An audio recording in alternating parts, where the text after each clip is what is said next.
कहते हैं ना कि एक छोटी गलती आपका पूरा घर गिरा सकती है। तो दोस्तों, मैं हूं विपिन और आप सबका स्वागत है आपके अपने चैनल इन्फ्रेस क्लब में। इस वीडियो में हम देखेंगे कि हमारी जो लापरवाही है, जो छोटी छोटी लापरवाही होती हैं, वो किस तरीके से हमारे कॉलम को नुकसान पहुंचाती हैं। और ये हम सब जानते हैं कि जो कॉलम होता है वो हमारे पूरे घर का एक काफी इंपॉर्टेंट मेंबर होता है।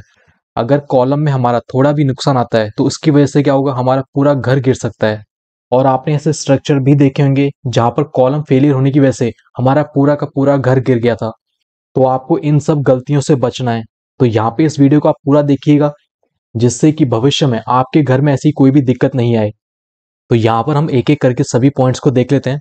सबसे पहले अगर हम पॉइंट की बात करें तो यहाँ पर आपको ध्यान में रखना है कि जब भी आप कॉलम बना रहे हैं तो उसमें आप जो रीइंफोर्समेंट यूज में लेंगे, जो आप सरिया यूज में लेंगे, उसका जो डायमीटर आप लेंगे वो आपका 12 mm से कम नहीं होना चाहिए। आप जो भी इसमें सरिया लें वो आपका 12 mm या फिर उससे ज्यादा होना चाहिए।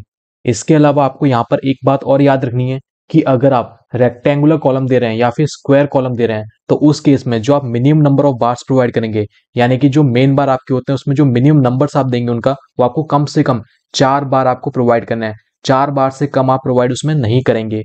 और वहीं अगर आप सर्कुलर कॉलम प्रोवाइड कर रहे हैं तो उस केस में आप जो मिनिमम नंबर ऑफ बार्स देंगे वो आपको कम से कम 6 सरिये प्रोवाइड करने हैं। 6 सरिये से कम आप नहीं जाएंगे सर्कुलर कॉलम के केस में।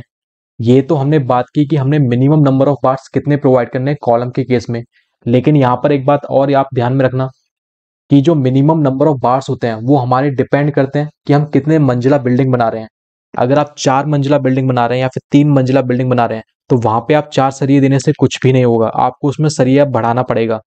तो अगर आप वो सब चीजें जानना चाहते हैं कि हम ग्राउंड स्टोरी 1 मंजिल, 2 मंजिल, 3 मंजिल, इनके लिए हम कितने सरिये प्रोवाइड करते हैं कॉलम के अंदर और कितने डाया का प्रोवाइड करते हैं और कितने बाय कितने का हम कॉलम बनाते हैं, तो इसके लिए मैं एक ऑलरेडी वीडियो बना चुका हूं। अगर आपने वो नहीं देखी है तो आप उसको भी जाके देख सकते हैं।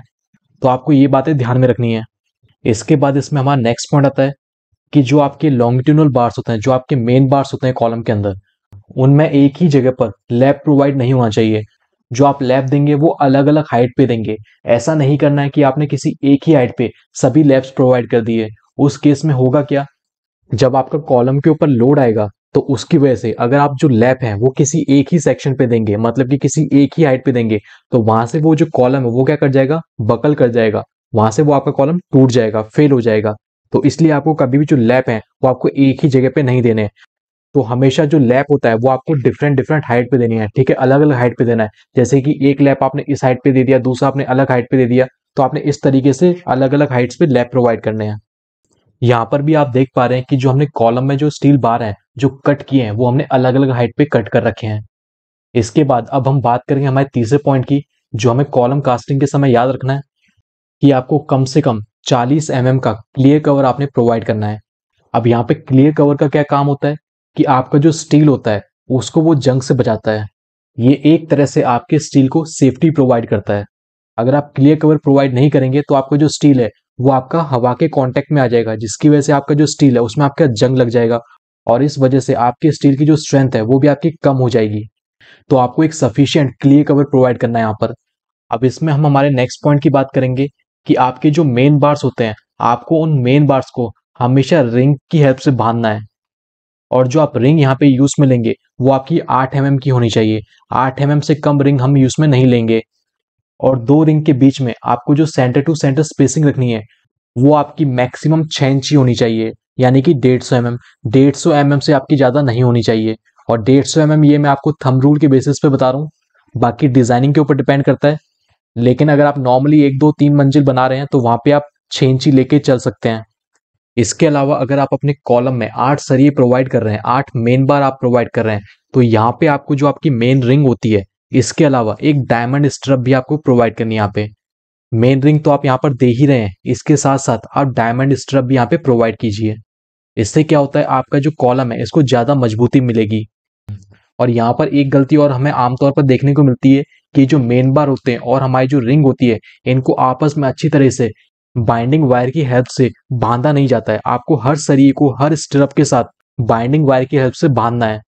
अब इसके बाद इसमें हम बात करेंगे कि कॉलम के केस में हम जो लैप देते हैं वो हमें कहाँ पे लैप देना चाहिए और कहाँ पर हमें लैप नहीं देना चाहिए। तो सबसे पहले आप यहाँ पर जान लीजिए कि जो हम लैप है वो हम कहाँ पे नहीं देते हैं। एक तो आपको याद रखना है कि जो हमारा बीम और कॉलम का जो जंक्शन होता है, जहाँ पे बीम और कॉलम आके मिल रहा है, वहां पर हम लैप प्रोवाइड नहीं करते हैं। इसके अलावा जो कॉलम का टॉप है एंड जो कॉलम का बॉटम पोर्शन है, उधर से अगर आप L/4 डिस्टेंस मेजर कर लेते हैं तो उस पोर्शन में भी हम लैप प्रोवाइड नहीं करते हैं। L यहाँ पर हम जो कॉलम की हाइट है उसे मानकर चल रहे हैं। अब इसके अलावा जो आपकी जगह बची है, जो कि हमारी L/2 बचा, इस L/2 डिस्टेंस में हम क्या करते हैं, लैप प्रोवाइड करते हैं। क्योंकि यहाँ पर क्या होता है, अगर आप कॉलम का बेंडिंग मूवमेंट डायग्राम बनाएंगे तो जो बेंडिंग मूवमेंट हमारा जो जीरो आता है वो हमारा कहाँ पे आता है, इसी L/2 के पोर्शन में ही आता है। तो आपको ये बात ध्यान में रखनी है। तो ये कुछ पॉइंट्स थे कॉलम के बारे में। तो इस वीडियो में आपको काफी कुछ जानने को मिला होगा, और ऐसी ही इंटरेस्टिंग वीडियोस देखने के लिए आप हमारे चैनल को सब्सक्राइब कीजिए एंड जो वीडियोस हैं उनको आप लाइक कीजिए। Thank you.